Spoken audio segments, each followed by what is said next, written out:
So it's a brand new month and we are starting off February on a sweet note, guys. Yes, with this delicious no bake, not your mama's banana pudding. Y'all, if you have not tried Paula Deen's not your mama's banana pudding recipe, this is the time to try it. This is a no fail recipe and eat it after a homemade meal like what you're seeing on your screen, and trust me, you would be in la la land. My name is Mansa Queen, and if this is your first time here, you were absolutely welcome. To my returning subscribers, you guys already know I love you. Alright, let's jump right into today's video. The star of the show, of course, you need some bananas to make some banana pudding, and I have 6 ripe bananas. Now, it would all depend on your choice. You can use up to 8 bananas. You would also need some instant vanilla pudding, and this is the type that I use. And this is a 1-pack, I believe it's a 5-ounce box. You would also need 1 can of sweetened condensed milk and an 8-ounce pack of cream cheese. I have all the ingredients listed in the description box below. Now, this is the other star of the show. You need some shortbread cookies, and she used the Chessmen cookies, and I'm telling you, these cookies are so good on their own. And by the way, you can see that I'm using the holiday cookies because that was what I had. I could not find the regular Chessmen cookies, but look for these. They sell it at Walmart and most stores. You would also need 2 cups of milk and 12 ounces of whipped cream. Now I'm using Cool Whip. You can make your own whipped cream. This pack is an 8-ounce pack, so I need to use half of the other one to make up the 12 ounces that I need. Like I said, you can make your own whipped cream. So the first thing I'm gonna do is to empty out the pack of instant pudding into my large mixing bowl, and to that I'm going to add 2 cups of milk, and this is milk straight out of my refrigerator, so it's really cold. Then using my hand mixer, I'm just going to beat this on medium speed to create that pudding, and this does not take too long, and I find using my hand mixer the best because it just brings out the texture a lot faster than using a whisk. But if you don't have a mixer, feel free to just use a whisk. So let me tell you, my friend back in college used to make the best banana pudding, and I'm telling you, it was my favorite dessert of all time. I think it's still probably my favorite dessert. I love it so much, and you guys, if you have not tried this, you need to try it. It is so good. Now, I have already achieved the texture that I needed for the pudding. Now with another bowl, I'm gonna add my cream cheese, and as you can see, it is soft, so it's at room temperature because I need it to be soft enough so I can mix it easily with my hand mixer. Now to that, I'm gonna empty out the can of sweetened condensed milk. Now you guys, this condensed milk, I love it so much. I remember as a kid, whenever I see my mom open a can, I would want to be like, can I have a lick? Can I lick some of it?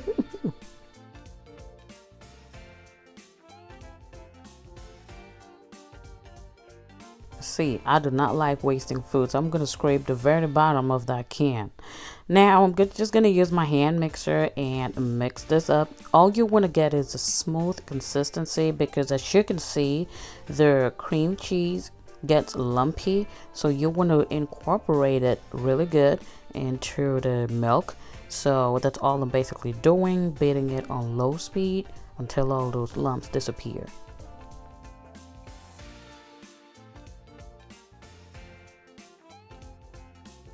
And here we are, nice and smooth. As you can see, this is just good enough. Now I'm gonna set this aside and keep going. I hope you guys are enjoying this video because I am. Now in another bowl, a bigger bowl actually, I'm trying to combine everything that I have made separately. So I'm pouring out the milk, and I'm also gonna add in the pudding mixture that I made earlier. I'm just using a bigger bowl because this makes a lot of cream, so I'm just using something that can hold everything.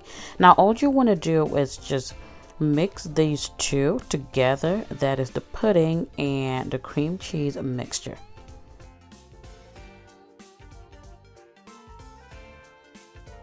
Just keep stirring it gently until you get this one uniform color like so. And then I would add in the Cool Whip. Yes, this is what goes in last. Add in that Cool Whip, and this is what is going to give it that mousse-like texture. Oh boy, it is so delicious. Yes, I'm adding half of that. Remember, this is an 8-ounce container, so I'm adding half of that to make up the 12 ounces that I need. Now, this is the most important part. Don't go in mixing it too hard. You just want to fold. Simply fold it like I'm doing with my spatula. That's all you want to do, because you don't want to lose any of that good mousse-like texture that you're going to get from the whipped cream. So it is important that you just fold. Don't go around with a whisk or with a hand mixer. Simply fold it. So I know there are so many different varieties of banana pudding. There's actually a baked version, yes, and as you can see from the title of this video, this is a no bake banana pudding, and by far my favorite, hands down. Now this is what my cream looks like. This is exactly what you want it to look like. It looks like a cloud. It's foamy. It is perfect, and oh, is it delicious. So we're gonna set that aside, and this is what I'm gonna be using today. This is by 9 by 13 glass pan, and I think this is perfect for this amount of banana pudding. You can also use a trifle bowl. It actually looks really pretty when you layer it, but I find this better for me. So I'm gonna empty out a box of the Chessmen cookies, and basically all you want to do is cover the bottom of the pan with the cookies. As you can see, I have a lot of broken pieces. Sometimes you just get a box like that from the store. So try and put any broken pieces on the bottom, because they're not going to show anyway. So yeah, just layer the bottom of the pan with the cookies.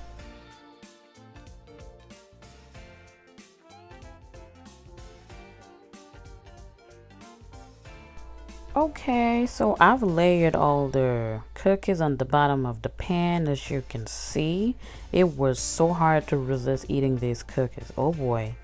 Alright, so the next step is to cover these with a layer of bananas.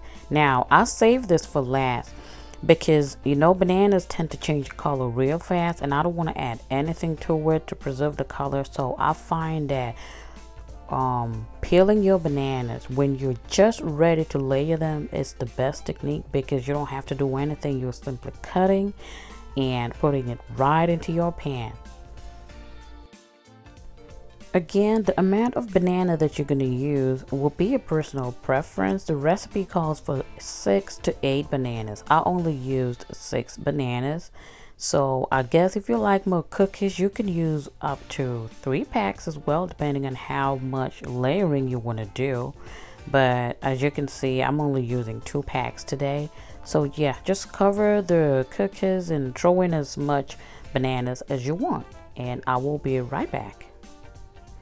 And here we go. I have put some bananas over the cookies. Now you want to go ahead and layer it up with this beautiful cream that we had made earlier. As you can see, it is looking so good.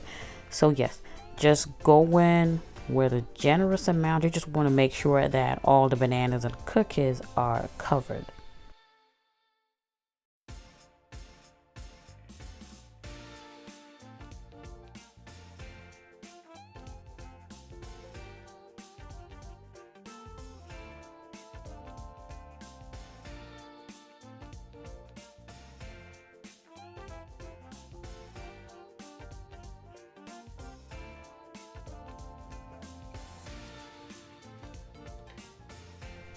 So this is my first layer. Like I said, you can do as many layers as you want, but what I'm gonna do is adding some bananas. I'm not gonna add as much bananas as I did in the beginning, because I don't want to have too many bananas, because I don't want it to soak up all the good pudding mix. I like my banana pudding very creamy, so I'm just gonna add just enough bananas. And I had some leftover cookies, you know, after I figured out what I'm going to use on the top. I had some leftover cookies, so this is one trick that I like to do. I put them all in the Ziploc bag.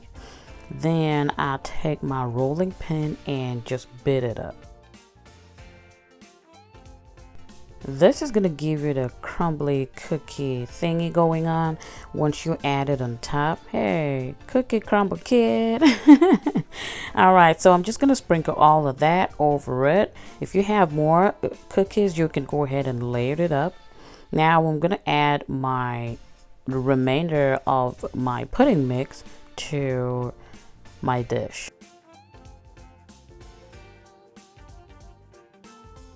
And finally, I am gonna cover it up with the cookies. See why I said save the whole pieces for the top, because this is gonna make it look so pretty. Yeah, so use all the broken pieces on the bottom and save the whole beautiful pieces to use on the top. And here we go. Ta-da! You guys, this looks so good. And by the way, I made this in the evening. I was filming this at night because it is the best time to do it.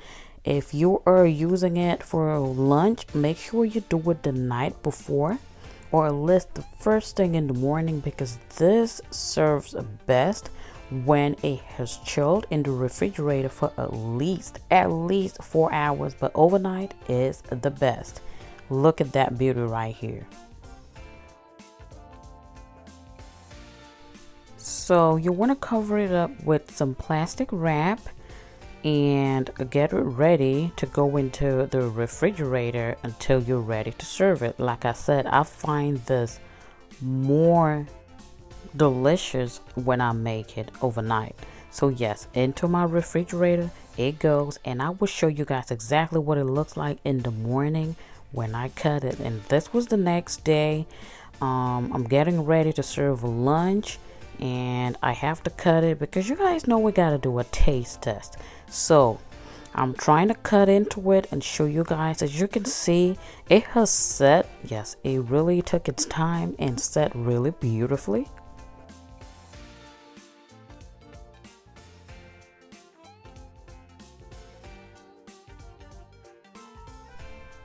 And here we go, guys. Take a look at this. So delicious. It is just perfection, like I always say. And it is not just because I'm a foodie, but it's because it is good. Now, even Miss Paula mentioned that this recipe is one of her most famous recipes that she has ever done. Okay, it is that good. Look at it.